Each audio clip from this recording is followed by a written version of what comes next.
en ellos el rey y sus grandes, sus mujeres y sus concubinas. Entonces fueron traídos los vasos de oro que habían traído del templo de la casa de Dios, que estaba en Jerusalén, y bebieron en ellos el rey y sus príncipes, sus mujeres y sus concubinas. Plop. Ahí, hermanos, fue cuando apareció entonces esa mano que escribía en la pared, Mene, Mene, Tekel, Uparsin. Es decir, que esta generación que ahora gobernaba en Babilonia no servía para nada. No había aprovechado la luz que Dios le había dado a su abuelo, al rey Nabucodonosor. Ahora su nieto, este rey Belsasar, andaba borracho y comiendo y bebiendo y despreció el llamado de Dios. ¿Lo vemos?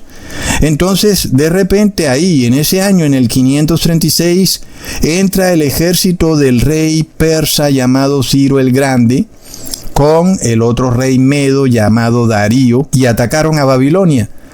Y eso también con ayuda de ciertos traidores dentro de Babilonia.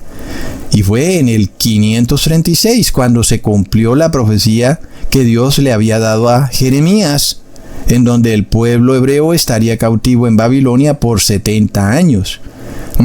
Miremos qué impresionante todo. Leamos en Esdras capítulo 1, versículo 1 al 3. En el primer año de Ciro, rey de Persia, para que se cumpliera la palabra de Jehová por boca de Jeremías, despertó Jehová el espíritu de Ciro, rey de Persia, el cual hizo pregonar de palabra y también por escrito por todo su reino, diciendo: así ha dicho Ciro, rey de Persia, Jehová el Dios de los cielos. Mucho ojo con eso, hermanos. ¿Qué es lo que dice Ciro, rey de Persia? Anótenlo.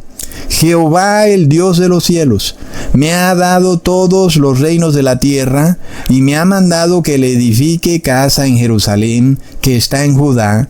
Quien haya entre vosotros de su pueblo, sea Dios con él, y suba a Jerusalén, que está en Judá, y edifique la casa a Jehová, Dios de Israel.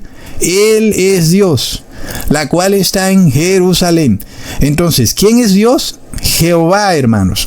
Es de locos. Pero si tú vas a cualquiera de estas religiones cristianas y les mencionas el nombre Jehová, tú vas a ver la cara de estos supuestos cristianos.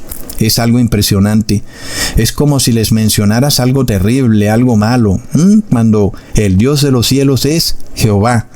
Sin embargo, al poco tiempo de que inicia la obra de reconstrucción del segundo templo, es detenida porque algunos fueron a acusar al pueblo de Dios de ser una ciudad rebelde que no debía reconstruirse porque después no le pagarían tributo al rey. Entonces la obra se detiene, pero luego el rey Ciro reinicia la obra en el año 534 y de nuevo se da otra orden para reconstruir el templo que había sido derribado por el rey Nabucodonosor de Babilonia. Leamos en Esdras capítulo 3 versículo 8. En el año segundo de su venida a la casa de Dios en Jerusalén, en el mes segundo comenzaron Zorobabel, hijo de Salatiel, Jesúa, hijo de Josadac, y los otros sus hermanos, los sacerdotes y los levitas, y todos los que habían venido de la cautividad a Jerusalén, y pusieron a los levitas de 20 años arriba, para que activasen la obra de la casa de Jehová. Miremos, hermanos, ¿quiénes estaban puestos para que activasen la obra? Los jóvenes de 20 años arriba. Y ahora miremos qué está pasando hoy en día. Es una cosa de locos. Entonces, el año en el que el rey Ciro da la orden es en el 536, pero de nuevo en el segundo año de su reinado se da la orden nuevamente para que se reactive la obra. Y eso nos lleva al año 534. Algunos historiadores dan la fecha de terminación de las labores de reconstrucción del templo en el año 515. Otros dicen que terminó en el año 516. Pero aquí hablamos de la reconstrucción del templo, ¿ok? Luego viene la orden de reconstruir la santa ciudad, que es en el séptimo año del rey Artaxerxes, y este séptimo año inicia en el año 457 a.C. Si le sumamos los 490 años proféticos de la profecía de las 70 semanas, eso nos lleva al año 33 después de Cristo. Pero como pasamos por el año 0, debemos sumarle un año porque el año 0 también cuenta, y eso nos lleva al año 34 después de Cristo. ¿Qué es lo que ocurre en el año 34, hermanos? Y aquí esto no tiene lugar a dudas y sale en Wikipedia claro y perfecto. Y es que fue en el año 34 que el apóstol Esteban fue apedreado. Y es decir, que este terrible evento que marca el fin del tiempo de gracia del pueblo de Jerusalén es el que nos confirma que la fecha de inicio de la profecía de las 70 semanas, que es el año 457 a.C., está perfectamente correcta. Además de otras muchas formas y maneras que podemos llegar a ese mismo año 457 a.C. y saber que ese es el séptimo año del reinado del rey Artaxerxes con total seguridad. Entonces, ¿qué pasa, hermanos? En el año 34 a.C. llega el fin del tiempo de gracia para la ciudad de Jerusalén. Leamos en Hechos capítulo 7 versículos 59 al 60. Y apedreaban a Esteban, mientras él invocaba y decía: Señor Jesús, recibe mi espíritu. Y puesto de rodillas, clamó a gran voz: Señor, no les tomes en cuenta este pecado. Y habiendo dicho esto, durmió, ¿ok? Y recordemos que unos cuantos años antes, Jesús estaba diciendo que esta generación no pasaría. Y luego entendemos entonces que el apedreamiento de Esteban fue el evento crucial que cerró el periodo de gracia para la ciudad de Jerusalén. A partir del año 35 empieza a nacer una nueva generación que Dios en su misericordia permite que avance en la historia para ver si tienen algún entendimiento. Después de todo, son personas que nacen libres de todo prejuicio, no vieron el conflicto que ocurrió entre Jesús y los fariseos, no vieron el conflicto que ocurrió entre los fariseos y Esteban. Eran personas que nacían con la mente nueva y que podían tener un juicio más claro de los eventos ocurridos en Jerusalén para ellos poder juzgar realmente quién había tenido la razón, si Jesús o los fariseos, o si Esteban o los fariseos. Leamos en Lucas capítulo 23 versículo 28. Pero Jesús, vuelto hacia ellas, a las mujeres que lloraban por él, les dijo: Hijas de Jerusalén, no lloréis por mí, sino llorad por vosotras mismas y por vuestros hijos. Ahí está, ¿verdad, hermanos? Porque se esperaba que esta nueva generación fuera mejor y pudiera juzgar los eventos ocurridos de una manera más reposada y tranquila, pudiendo mirar atrás en la historia y dándose cuenta que sus padres y madres cometieron un terrible error. Pero resulta que esta generación que empezó a nacer a partir del año 35 después de Cristo salió más perversa que sus padres, quienes habían colgado a Jesús en un madero. Estos jóvenes que nacieron a partir del año 35 fueron personas a las que les dio la misma. Es decir, les importó un bledo lo que ocurrió con Jesús y con el apóstol Esteban. Y eso para Jesús fue algo terrible, ¿verdad, hermanos? Es decir, tú esperas que la generación que venga haga justicia, y resulta que esa generación que sigue no solo no hace justicia, sino que se dedica a vivir la vida, a gozarla, a vivir los placeres del mundo, a vivir en la sabrosura y en la vagancia. Y entonces vemos que Jesús no está dando una orden y no está diciendo: ustedes todos se van a condenar, sino que esta generación se condena a sí misma porque fue una generación aún peor que sus padres.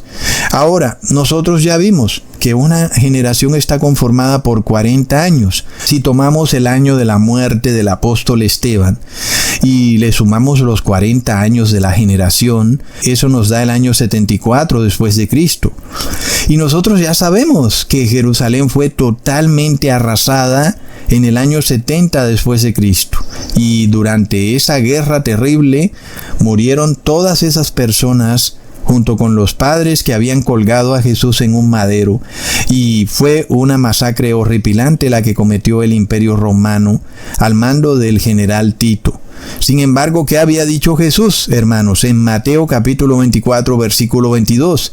Y si aquellos días no fuesen acortados, nadie sería salvo, mas por causa de los escogidos, aquellos días serán acortados.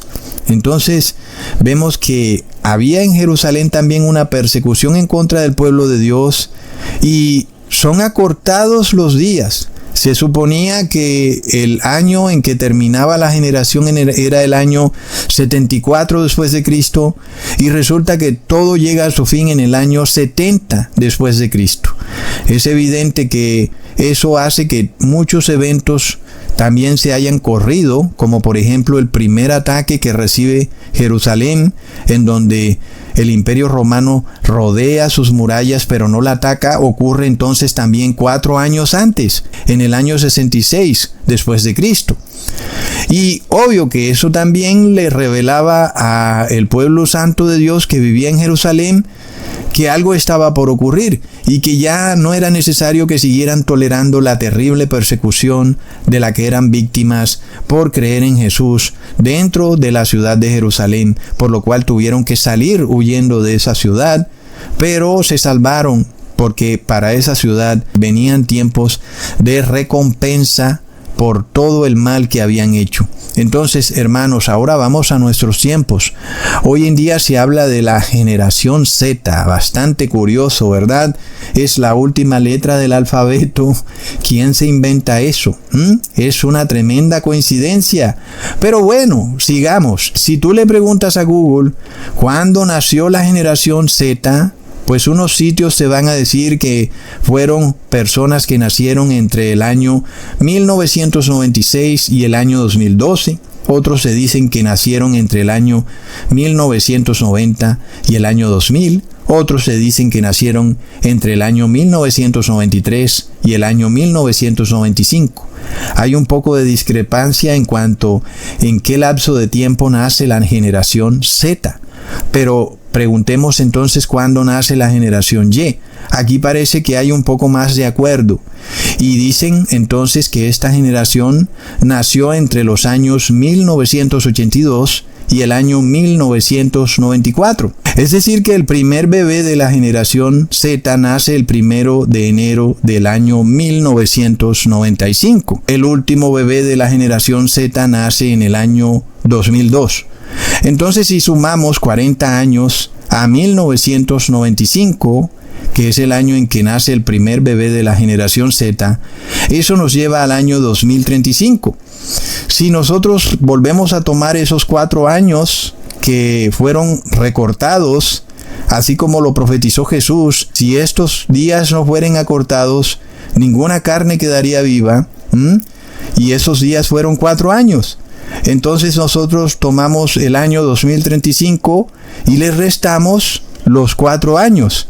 Y eso nos lleva al año 2031. Otra extraña coincidencia, ¿verdad, hermanos?